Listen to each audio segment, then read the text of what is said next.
प्रभु को हम धन्यवाद देंगे। एक और अवसर परमेश्वर ने हमें दिया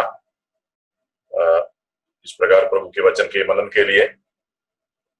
हमने पिछले 2 दिन में स्थानीय मंडली, विश्वासियों की कलीसिया के अंदर विश्वासियों के चाल चलन कैसा होना चाहिए, जिसके संबंध में परमेश्वर के वचन में इधर उधर से हमें जो शिक्षाएं मिलता है उसके ऊपर कुछ हमने विचार किया। सबसे पहले हमने ये विचार किया कि कलीसिया परमेश्वर की योजना है। परमेश्वर का उद्देश्य एक विश्वासी के लिए ये नहीं है कि वो उद्धार पाने के बाद अकेला रहे। हम उत्पत्ति के पुस्तक में परिवार के बारे में ऐसा पढ़ते हैं। उत्पत्ति 2 अध्याय में परमेश्वर कहता है कि मनुष्य को अकेला रहना अच्छा नहीं है। ये केवल परिवार के संबंध में नहीं है, कलीसिया के संबंध में भी ऐसा ही है। जिस परमेश्वर ने परिवार बनाया उसी परमेश्वर ने कलीसिया बनाया। वो परमेश्वर ने कलीसिया भी इसी सोच में बनाया कि विश्वासी को अकेला रहना अच्छा नहीं है, इसलिए मैं कलीसिया बनाऊंगा। विश्वासी को क्या मिलना चाहिए? विश्वासी को जो भी बढ़ोतरी, विश्वासी के अंदर जो भी आत्मिक गुण है उसका उपयोग, विश्वासी को जो आत्मिक आनंद, ये सब कलीसिया के द्वारा मिलता है।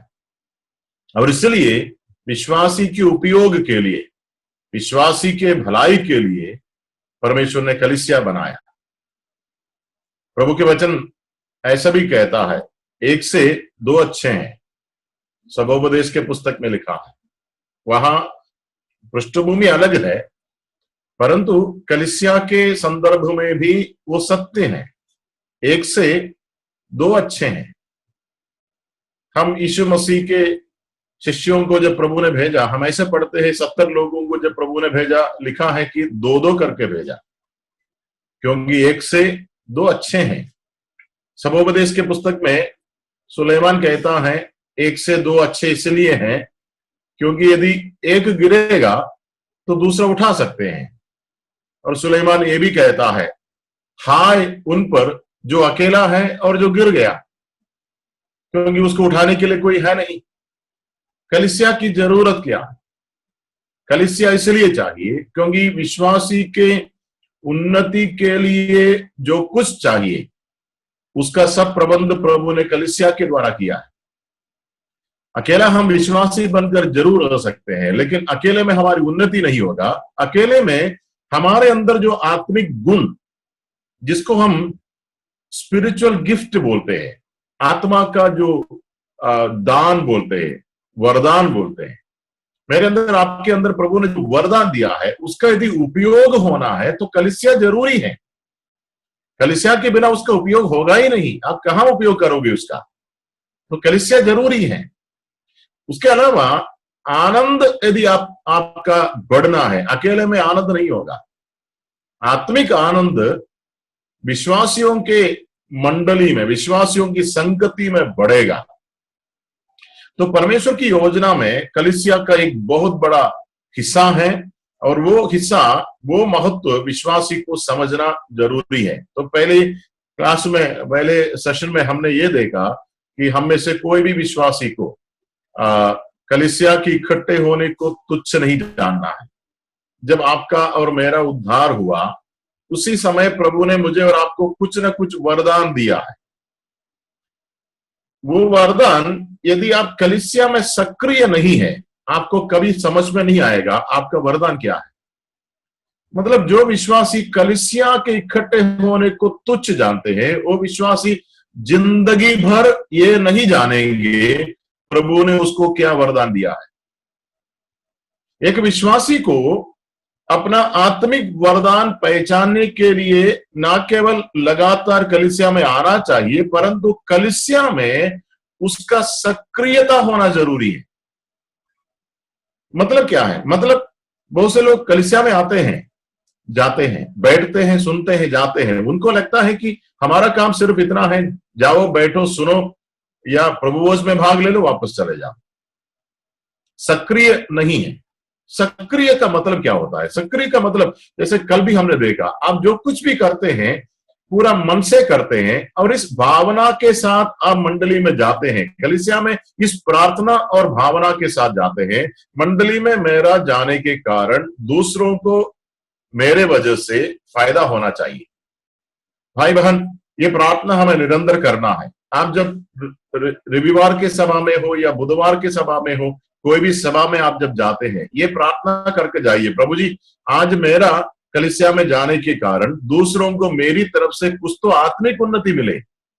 भले ही मैं कुछ बोलूं नहीं, भले ही मैं शांत रहूं, परंतु मेरी उपस्थिति से लोगों को कुछ फायदा हो। ऐसा कभी प्रार्थना करते हैं? ऐसा कभी सोचा है, प्रभु मैं मंडली में जाता हूं, आपने मुझे कुछ दिया है, उसका फायदा दूसरों को मिलना चाहिए।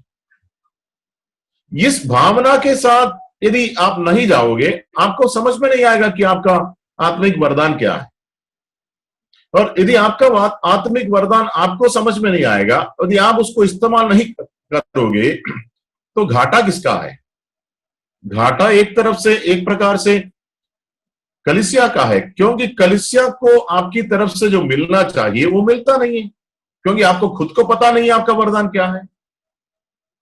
कलीसिया को घाटा होता है। उससे बढ़कर आपको एक दिन प्रभु के सामने हिसाब देना पड़ेगा। प्रभु आपको पूछेगा, बेटा जब तुम्हारा उद्धार हुआ था, मैंने तुमको कुछ विशेष योग्यता या विशेष क्षमता, काम करने के लिए कोई विशेष क्षेत्र दिया था, तुमने क्या किया उसको लेकर? अब जब हमको पता ही नहीं है, हम क्या जवाब देंगे? मेरा कहने का तात्पर्य है, कलीसिया को जो तुच्छ जानते हैं उसका बहुत बड़ा नुकसान है। उनको समझ में नहीं आएगा कि उनका आत्मिक वरदान क्या है, और जब समझ में नहीं आएगा उनके आत्मिक वरदान जो उनके अंदर है, उसके द्वारा मंडली को, कलीसिया को कोई प्रकार के फायदा नहीं होगा। तो विश्वासी को मंडली के अंदर लगे रहना, बने रहना जरूरी है, क्योंकि परमेश्वर का प्रावधान ऐसा है। उसके अलावा मैं ये भी समझता हूं, परमेश्वर जो मंडली को बताता है, जैसे कि हम प्रकाशित वाक्य के 2 और 3 अध्यायों में आप पढ़ोगे, बार बार सातों कलीसियाओं को संदेश देने के बाद यीशु मसीह एक शब्द बार बार इस्तेमाल करता है, वो ये है, आत्मा जो कलीसिया को बताता है, जिसके पास कान हो वो सुन ले। मतलब क्या है? आत्मा कलीसिया को बताता है, आत्मा कलीसिया को संदेश देता है। और जब आत्मा कलीसिया को संदेश देता है और यदि आप कलीसिया में नहीं हैं, तो क्या होगा फिर? आत्मा जब कलीसिया को संदेश देता है और आप कलीसिया में है नहीं, तो आत्मा जो कलीसिया को देता है उससे आप वंचित हो जाओगे, आपको नहीं मिलेगा। मतलब कलीसिया का महत्व बहुत बड़ा है।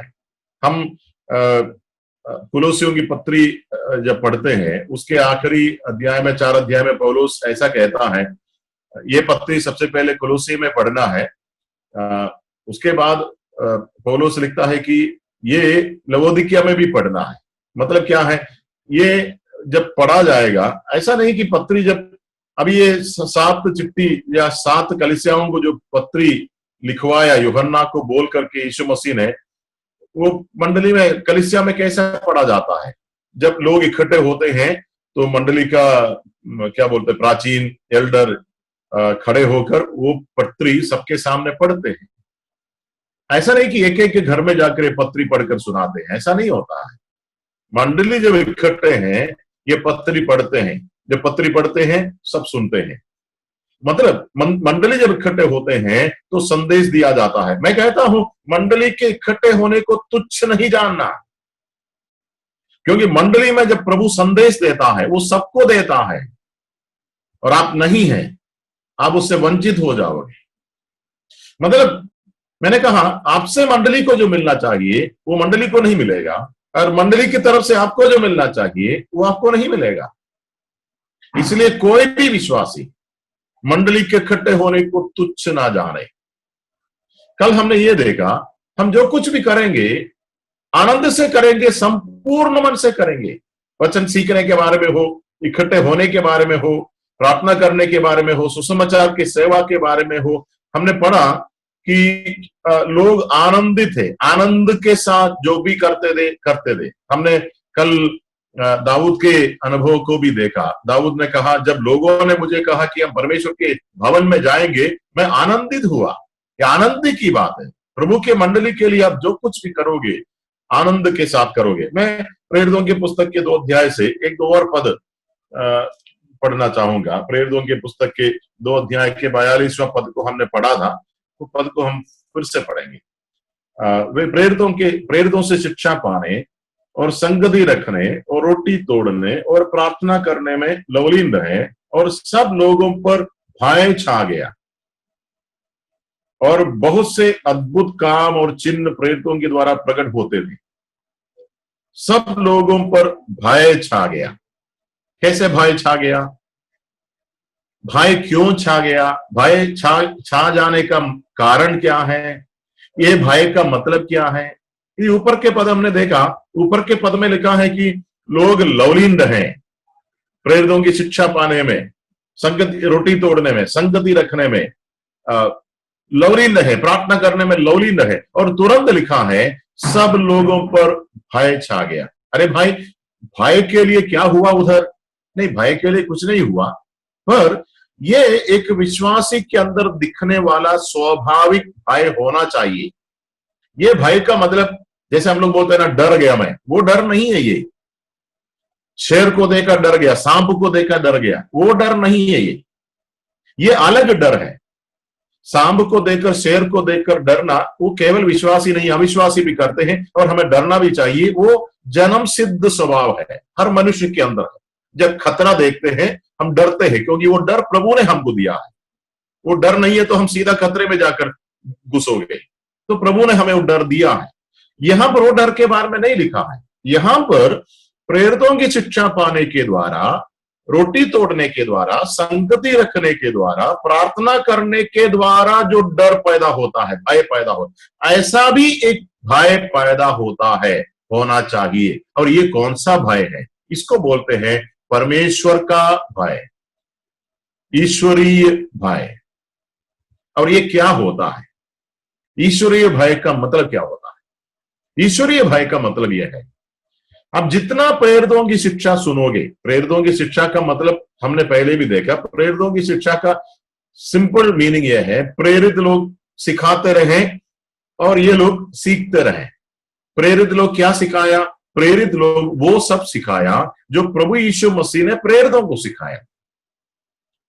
प्रेरितों ने प्रभु यीशु मसीह से जो कुछ भी सीखा, देखने के द्वारा, सुनने के द्वारा, वो सब प्रेरितों ने विश्वासियों को सिखाया।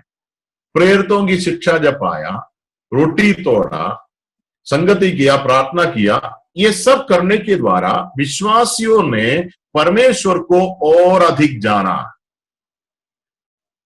जब परमेश्वर को विश्वासियों ने और अधिक जाना, तब परमेश्वर के प्रति विश्वासियों के अंदर और इज्जत और आदर बढ़ा। जब परमेश्वर की तरफ हमारी इज्जत और आदर बढ़ता है, सम्मान बढ़ता है, उसके अंदर से जो भय पैदा होता है वो है ईश्वरीय भय, परमेश्वर का भय। परमेश्वर का भय ये नहीं है कि अरे परमेश्वर मारेगा, मैं पाप करूंगा, परमेश्वर जला देगा, परमेश्वर काट देगा, परमेश्वर उठाकर फेंक देगा। ये सब भय नहीं है, ये नहीं है। ये जैसे कि आप एक बहुत बड़े अधिकारी के सामने जाते हैं, स्वाभाविक है हमारे अंदर एक भय आएगा, है ना? इसलिए नहीं कि वो अधिकारी बड़ा दुष्ट और क्रूर है। वो अधिकारी शांत स्वभाव का होगा, प्रेम करने वाला होगा। फिर भी जब उस अधिकारी के सामने आप जाओगे, जबकि आपको मालूम है इस अधिकारी के पास क्या अधिकार है, इनका इज्जत क्या है, इनका सम्मान क्या है, तो उनके सामने जाते जाते आपके अंदर एक प्रकार का भय है। इसको हम जैसे सांप को देखकर डरते हैं ना, वो डर नहीं है, वो अलग प्रकार का डर है। वो डर इज्जत और आदर से पैदा होता है। यदि एक अधिकारी के सामने हमारे अंदर एक वो डर है जो इज्जत और आदर से पैदा होता है, तो परमेश्वर के सामने कितना अधिक होना चाहिए। एक परमेश्वर का तुलना हमारा अधिकारी से नहीं होता है, परमेश्वर का तुलना किसी से भी नहीं होता है। मेरा कहने का तात्पर्य है, मंडली के अंदर हम लोग इकट्ठे होने का, मंडली के अंदर कोई भी आत्मिक सेवकाई करने का प्राथमिक परिणाम क्या होना चाहिए? प्राथमिक परिणाम बाइबल स्टडी से क्या फायदा होना चाहिए?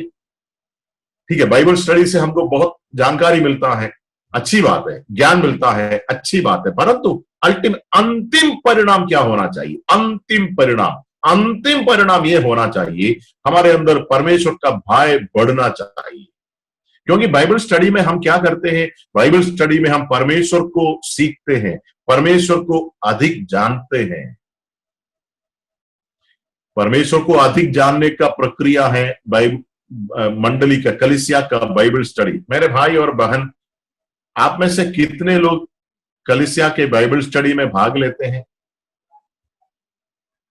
कलीसिया के बाइबल स्टडी को जो तुच्छ जानते हैं ना, वो प्रभु को जानेगा नहीं, और जो प्रभु को जानेगा नहीं है ना, वो प्रभु से डरेगा नहीं, प्रभु का भय नहीं होगा। वो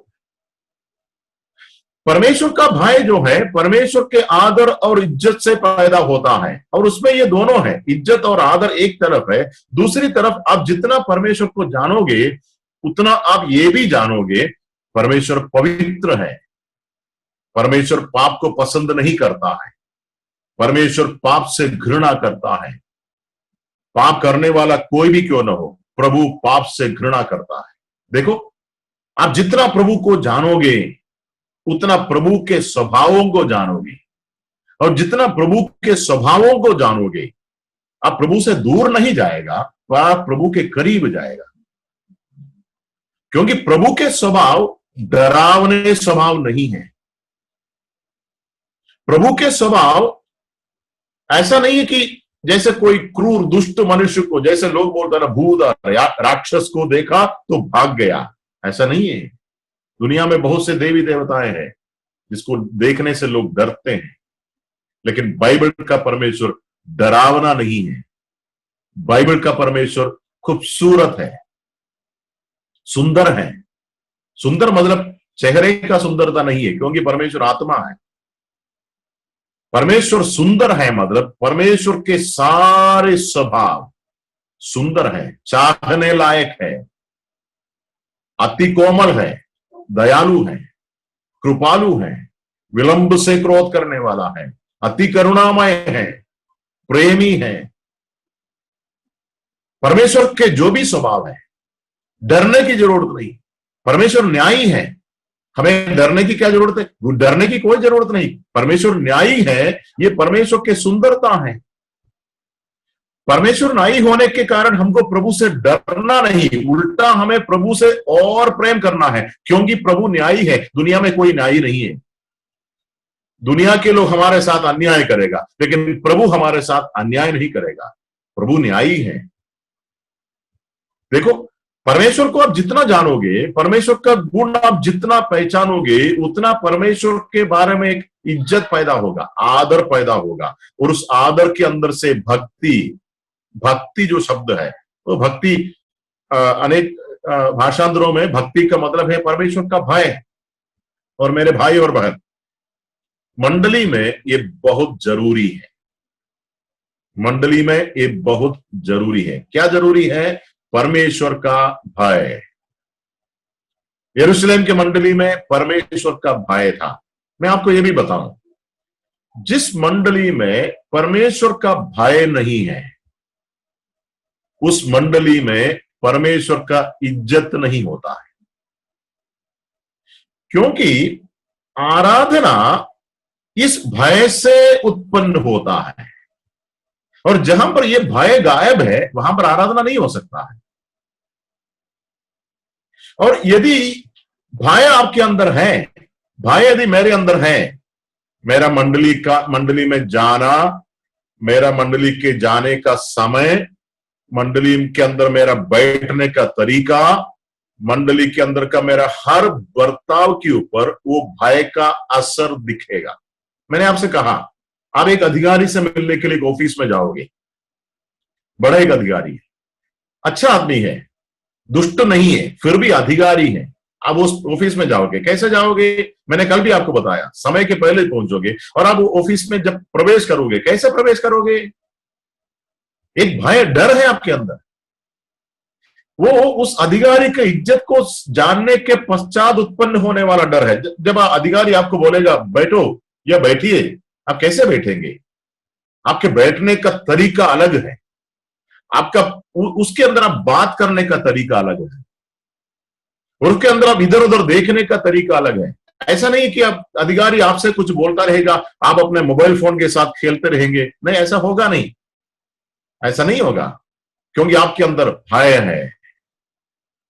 प्यारे भाई बहन, आप जब कलीसिया में इकट्ठे होते हैं ना, आपके रहन सहन, आपके बैठना उठने का तरीके से पता चलता है आप परमेश्वर से डरते हैं या नहीं। दूसरा कोई बताने की जरूरत नहीं है। आपका कलीसिया में आने का जो समय है ना, वो समय देखने से पता चलता है आपके अंदर परमेश्वर का भय होता है या नहीं। कलीसिया के अंदर आपका बैठने का तरीका है ना, वो तरीका देखने से पता चलता है आपके अंदर प्रभु का भय है कि नहीं।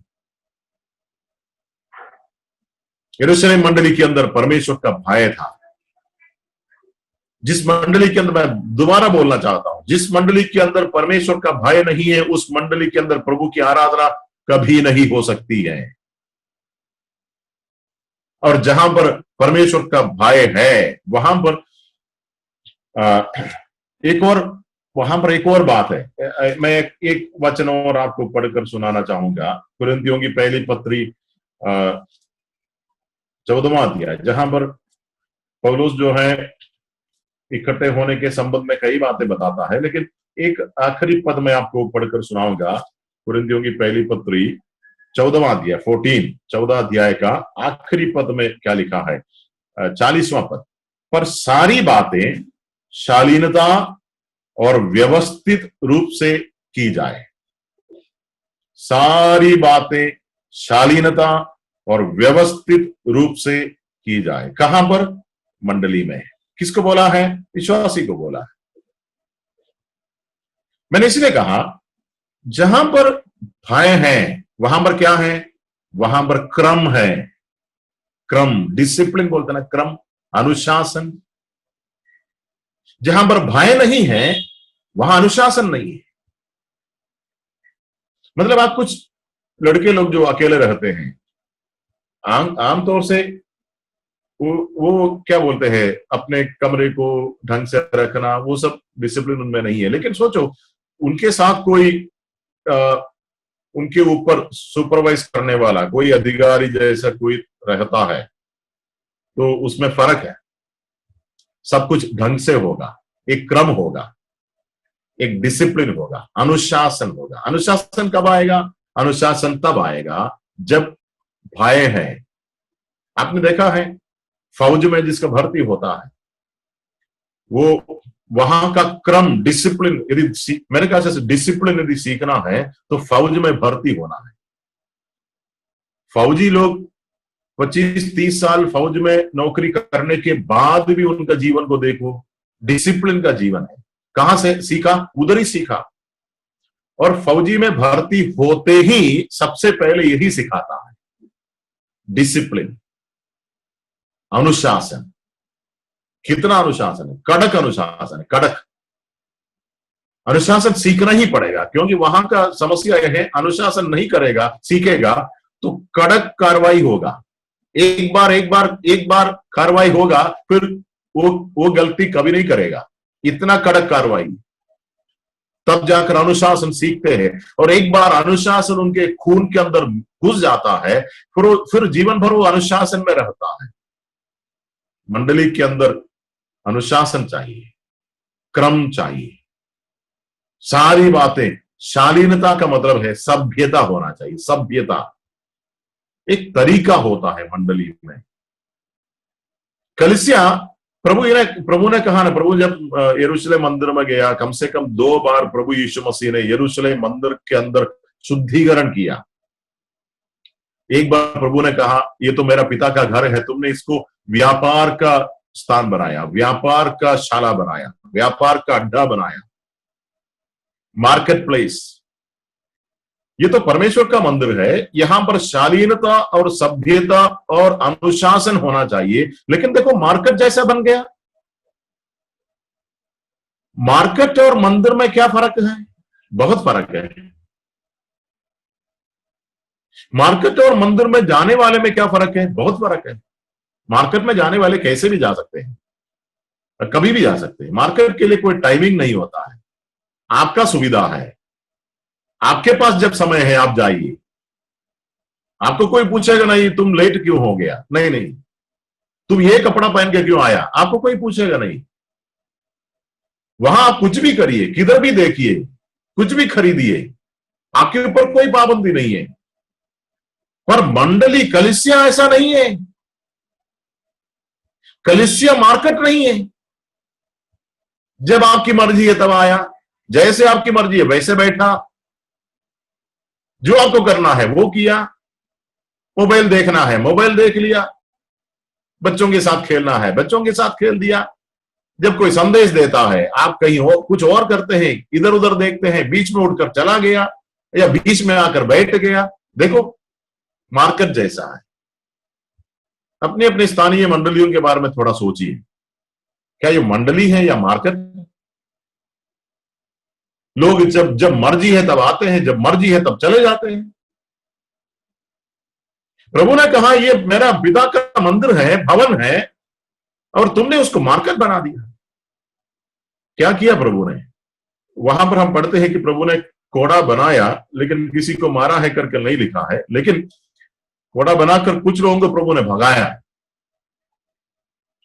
कुछ लोगों को प्रभु ने अंदर से निकाल दिया, कुछ लोगों के क्या बोलते हैं पीठ को या मेज को प्रभु ने उलट दिया, कुछ लोगों के सामान को प्रभु ने बिखेर दिया, कुछ लोगों को प्रभु ने कहा कि इसको यहां से लेकर जाओ, क्योंकि ये मेरा पिता का भवन है। मेरे भाई बहन, कलीसिया के पवित्रता को, कलीसिया के अनोखापन को हमें समझना है।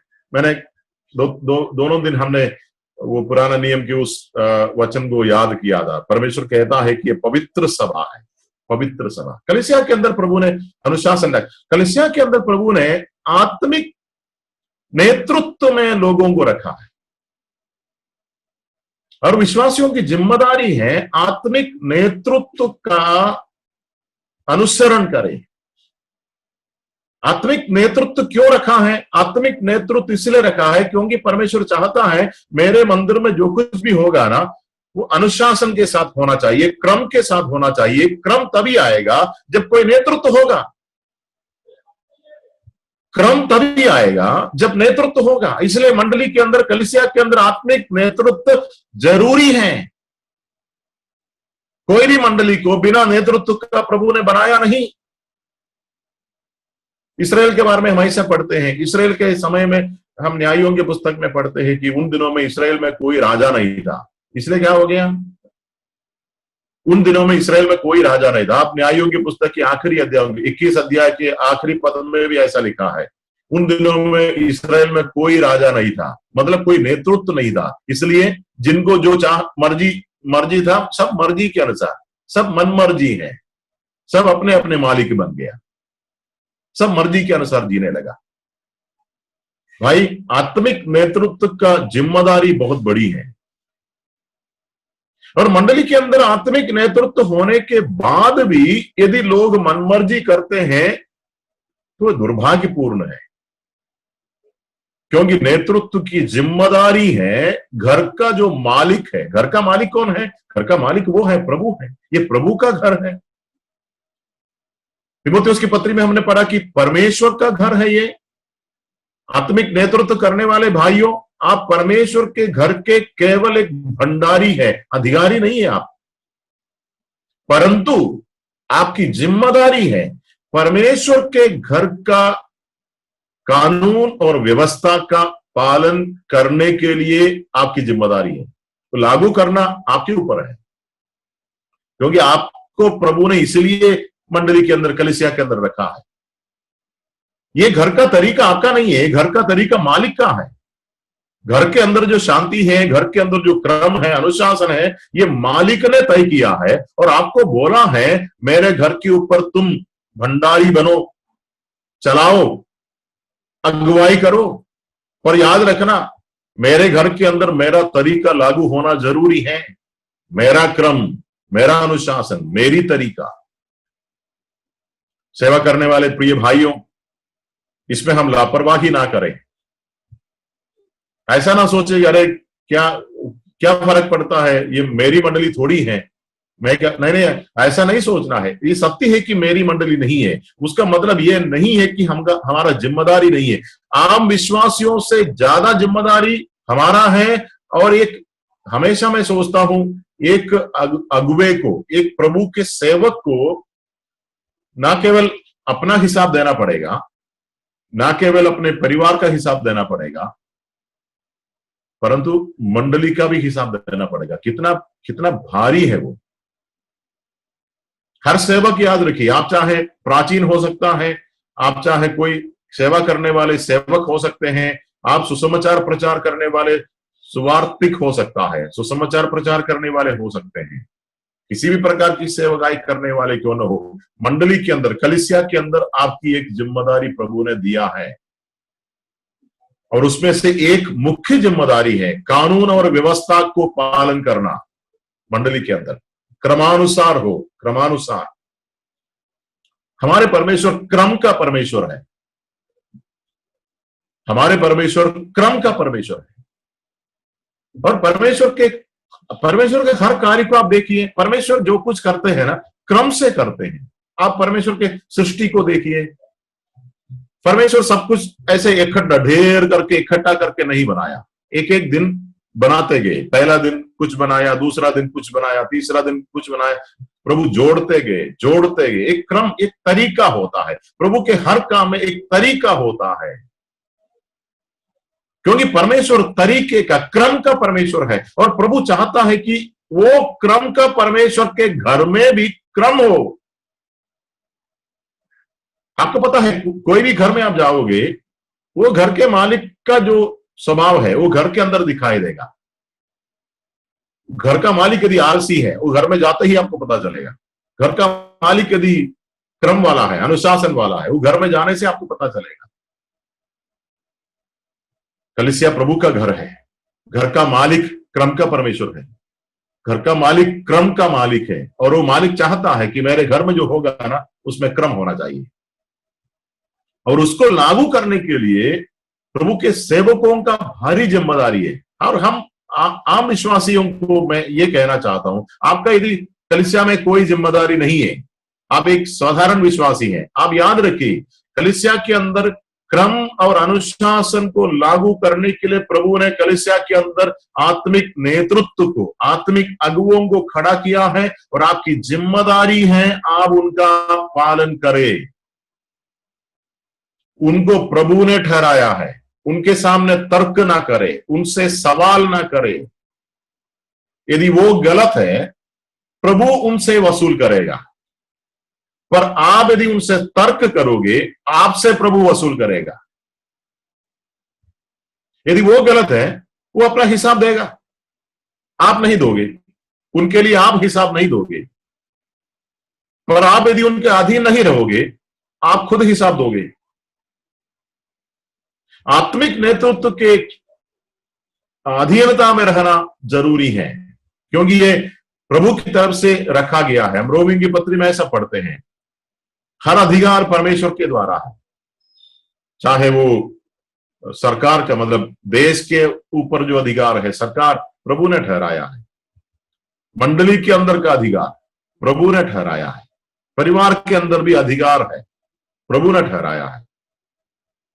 और पौलुस कहता है, जो अधिकार का विरोध करता है वो परमेश्वर का विरोध करता है। हम विश्वासियों को अधीन रहना सीखना है, क्योंकि अधीन रहना हमारा स्वभाव नहीं है, शुरू से हमारा स्वभाव नहीं। और ये शैतान का स्वभाव नहीं था, तभी तो वो शैतान बन गया। शैतान लूसीफर, जिसके बारे में हम थोड़ा इधर उधर सूचना हमें मिलता है, उसे हमें समझ में आता है कि वो अधीन रहना पसंद नहीं किया, अधीन रहना पसंद नहीं किया। तभी तो प्रभु ने उसको ढकेल दिया। जो अधीन रहना पसंद नहीं करते हैं ना, वो मेरे घर के लायक नहीं है। ब्रदर सिस्टर, यदि आप अधीन रहना पसंद नहीं करते हैं ना, आप प्रभु के घर के लायक नहीं है। इसी वजह से प्रभु ने लूसीफर को बाहर ढकेल दिया, क्योंकि वो अधीन रहना नहीं चाहता था। क्योंकि अधीन रहना परमेश्वर के योजना में है। और तब से लेकर शैतान लूसीफर यही कोशिश करता है मनुष्यों को भड़काने के लिए, अरे भाई तुमको अधीन रहने की जरूरत नहीं, तुम किसी से कम नहीं है, तुम किसी से कम नहीं है तो तुम क्यों अधीन रहोगे। आपको याद है हव्वा के पास शैतान जाकर यही समझाया, हव्वा तुम खाओगे ना तुम परमेश्वर जैसे बन जाओगे। परमेश्वर जैसे बन जाओगे का मतलब क्या है, तुम भी परमेश्वर बनोगे तो तुमको परमेश्वर के अधीन रहने की क्या जरूरत है। और हव्वा ने भी सोचा चलो मैं खा लेती हूं, यदि मैं खुद परमेश्वर बन जाऊंगी तो मुझे फिर परमेश्वर के अधीन रहने की क्या जरूरत है, क्योंकि वो भी परमेश्वर मैं भी परमेश्वर। देखो मनुष्य के अंदर जो बीज, जहर वाला बीज शैतान ने शुरू में उसके दिमाग में डाल दिया, वो अभी तक है, वो अभी तक है। क्योंकि चाहे अविश्वासी हो या चाहे विश्वासी क्यों न हो, हर किसी के अंदर ये विचार है मैं किसी के अधीन नहीं रहूंगा, क्योंकि वो हमारे स्वभाव में वो नहीं है, क्योंकि वो शैतान वो गलत बीज है ना हमारे दिमाग के अंदर डाल दिया है। विरोध करना, कितने घरों में माता पिता का विरोध बच्चे करते हैं, और कितनी कलीसियाओं में आत्मिक नेतृत्व का विरोध विश्वासी लोग करते हैं। मैं कहता हूं परमेश्वर की योजना के अनुसार जो परमेश्वर के अधिकार का विरोध करता है या फिर जो परमेश्वर के द्वारा ठहराया हुआ अधिकार का विरोध करता है, वो परमेश्वर के घर में रहने का लायक नहीं है। प्रेरितों की पुस्तक के 2 अध्याय से एक और पद, एक और बात दिखाकर मैं समाप्त करूंगा। उसका आखिरी पद में पढ़ता हूं, 47वां पद 47। और परमेश्वर की स्तुति करते थे और सब लोग उनसे प्रसन्न थे, और जो उद्धार पाते थे उनको प्रभु प्रतिदिन उनमें मिला देता था। परमेश्वर की स्तुति करते थे, आराधना होती थी। आजकल हम लोग इकट्ठा नहीं हो पाते हैं, लेकिन ऐसा मत सोचिए कि आराधना बंद हो गया। क्या आराधना बंद हो गया? रोटी तोड़ना बंद हो गया, लेकिन क्या आराधना बंद हो गया? ठीक है, एक सामूहिक आराधना, सामूहिक इकट्ठा होना बंद हो गया, पर क्या आराधना बंद हो गया? नहीं, आराधना बंद नहीं हुआ। आराधना बंद होना नहीं चाहिए। मैं हम जो ऑनलाइन मीटिंग के विषय में नहीं बोलता हूं, मैं बोलता हूं व्यक्तिगत विश्वासी के जीवन में बहुत से विश्वासी लोग ये समझ कर रखा है आराधना केवल रविवार को होता है। आराधना केवल रविवार को नहीं होता है। रविवार को हम विशेष करके रोटी तोड़ने के लिए इकट्ठे होते हैं और हम प्रभु की जरूर आराधना स्तुति महिमा करते हैं, पर जो विश्वासी हफ्ते के 6 दिन प्रभु की आराधना नहीं करते हैं, वो विश्वासी प्रभु की आराधना हफ्ते के पहला दिन भी नहीं कर सकते हैं, करते नहीं है। आराधना एक एक विश्वासी का जीवन का शैली है। हम लोग सब रोज प्रार्थना करते हैं, लेकिन बहुत कम विश्वासी है जो रोज आराधना करते हैं। आराधना करने के लिए एक विशेष अवसर की जरूरत नहीं है। आराधना हमारे रोज का एक हिस्सा होना जरूरी है। प्रभु की स्तुति, हम रोज रोटी नहीं तोड़ते हैं। रोटी तोड़ने के लिए हफ्ते के पहले दिन इकट्ठे होते हैं। पहले दिन इकट्ठे होकर हम सामूहिक रूप में प्रभु की आराधना करते हैं जरूर, परंतु विश्वासी के व्यक्तिगत जीवन में आराधना एक अटूट हिस्सा होना चाहिए। एक प्रकार से देखा जाए, हम प्रार्थना ज्यादा करते हैं, आराधना कम करते हैं। अपनी प्रार्थनाओं को भी आप देखिए, व्यक्तिगत प्रार्थना में हम बहुत समय लेते हैं, बहुत कुछ हम मांगते रहते हैं, पर आराधना स्तुति धन्यवाद अर्पण करने के लिए हम बहुत कम समय लेते हैं, क्योंकि हमारा स्वभाव है। हमारा स्वभाव है, हमारे अंदर धन्यवाद का भावना बहुत कम है। हम लोग और मांगते रहते हैं। इन विश्वासियों के बारे में हम ये समझते हैं, ये विश्वासी परमेश्वर की स्तुति करते थे। यहाँ जरूर इसका पृष्ठभूमि ये है कि मंदिर में ये लोग इकट्ठे होते थे, या जब इकट्ठे होने के संदर्भ में लिखा है वो प्रभु की स्तुति करते थे। परंतु मैं विश्वास करता हूं कि ये अपने व्यक्तिगत जीवन में भी परमेश्वर की आराधना लगातार करते थे, तभी वो प्रभु के दिन इकट्ठे होते समय आराधना कर पाते थे। भाई बहन, रोज अपने जीवन का एक अटूट हिस्सा बन जाए। एक और पद वहां से मैं दिखाना चाहूंगा, वो ये है कि परमेश्वर की स्तुति करते थे और सब लोग उनसे प्रसन्न थे। सब लोगों का मतलब बाहर के लोग, ठीक है, विश्वासी आपस में प्रसन्न थे, परंतु बाहर के लोग, अविश्वासी लोगों के बारे में हम ये पढ़ते हैं कि अविश्वासी लोग इनसे प्रसन्न थे। उसका सिर्फ इतना मतलब समझना है, इन विश्वासियों का जीवन अविश्वासी लोगों के बीच में एक आदर्श का जीवन, मतलब इन विश्वासियों का एक उत्तम गवाही थी समाज में, उत्तम गवाही। अंदर गवाही जरूरी है, अंदर क्या बोलते हैं, आत्मिक उन्नति के लिए जो कुछ करना है जरूरी है, परंतु बाहर गवाही अच्छा था और इसलिए लोग जाकर प्रचार करते थे। हमने पढ़ा जो उद्धार पाते थे उनको प्रभु प्रतिदिन उनमें मिला देता था। उद्धार कैसे पाते थे? उद्धार इसलिए पाते थे क्योंकि लोग प्रचार करते थे, प्रचार होता था और लोग सुनते थे, बहुत से लोग विश्वास करते थे और उद्धार पाते थे। मतलब ये दोनों बार बार बारी बारी से चल रहा था। मंडली के अंदर सेवा चल रही थी और मंडली के बाहर सेवा चल रही थी। पर मंडली के बाहर सेवा के लिए एक क्या बोलते हैं, एक बुनियादी योग्यता ये होना चाहिए, जिनके बीच में आप प्रचार करोगे उनके सामने आपके चरित्र सही होना चाहिए, आपकी गवाही अच्छी होना चाहिए। यदि जीवन साफ नहीं है, हम जितना भी सुसमाचार सुनाएंगे लोग सुनेगा नहीं। लोग, यहां लिखा है सब लोग उनसे प्रसन्न थे। ये बात हम यीशु मसीह के बारे में पढ़ते हैं, यीशु मसीह के बचपन के समय के बारे में। 12 साल की उम्र में जब यरूशलेम में गया, उसके बाद के बारे में लूका 2 अध्याय वगैरह में हम पढ़ते हैं, लोग उनसे प्रसन्न थे, मतलब वो परमेश्वर और मनुष्य के प्रसन्नता में बढ़ता गया। शामुएल बालक के बारे में हम पढ़ते हैं, लोग उनसे प्रसन्न थे, परमेश्वर उनसे प्रसन्न थे।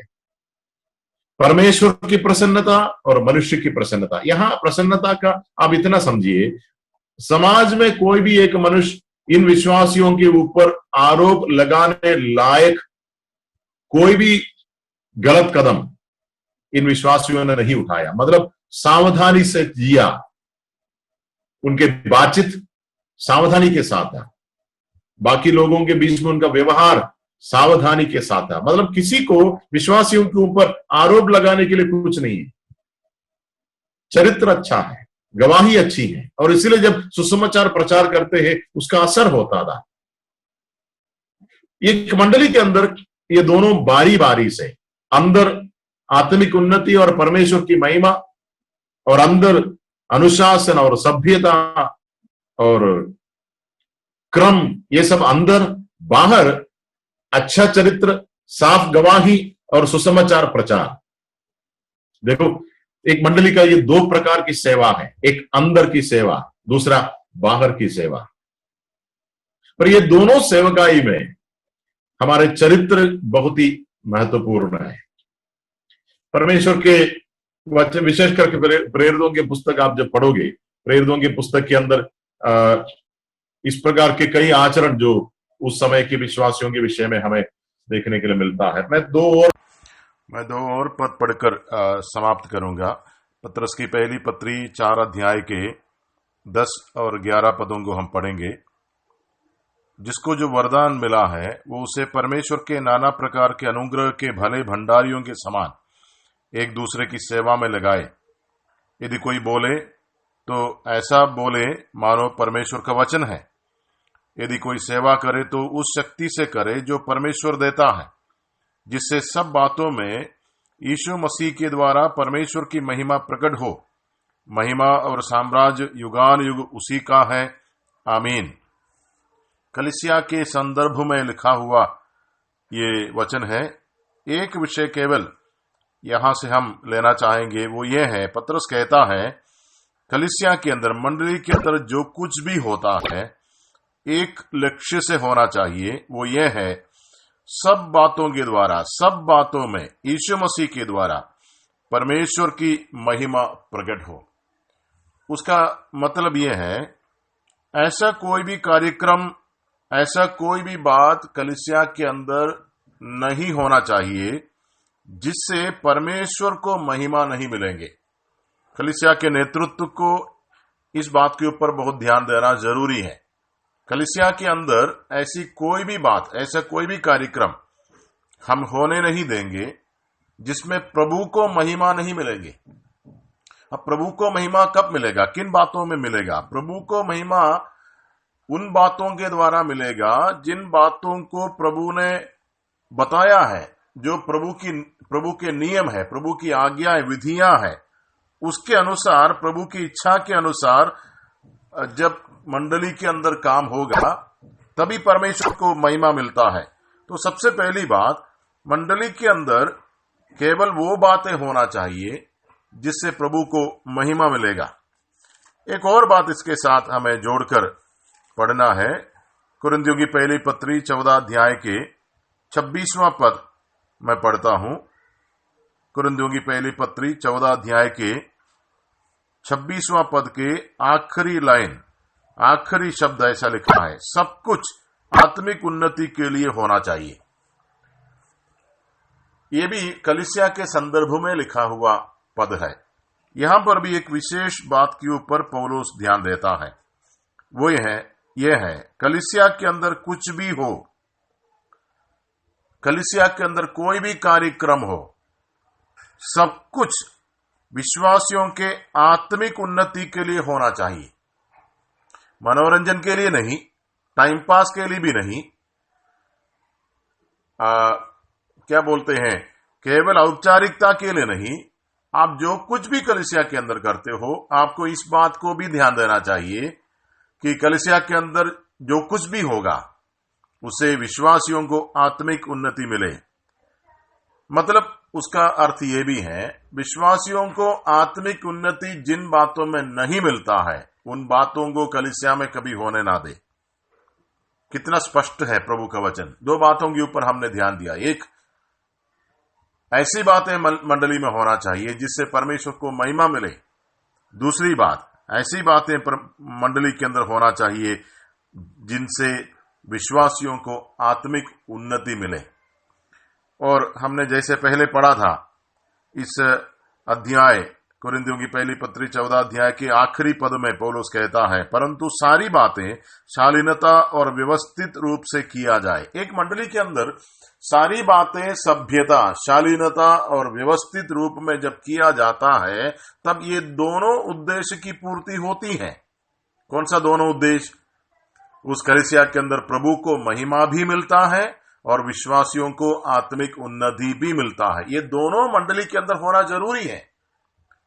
प्रभु को महिमा मिलना चाहिए और विश्वासी को आत्मिक उन्नति भी मिलना चाहिए। मतलब मंडली में आने वाले एक सदस्य को इस बात का ध्यान देना चाहिए, प्रभु को महिमा मिलना केवल काफी नहीं है। यदि आप मंडली में हैं, आपको इस बात को भी ध्यान देना चाहिए, मैं जो कुछ भी मंडली में करता हूं उससे विश्वासियों को आत्मिक फायदा भी होना चाहिए।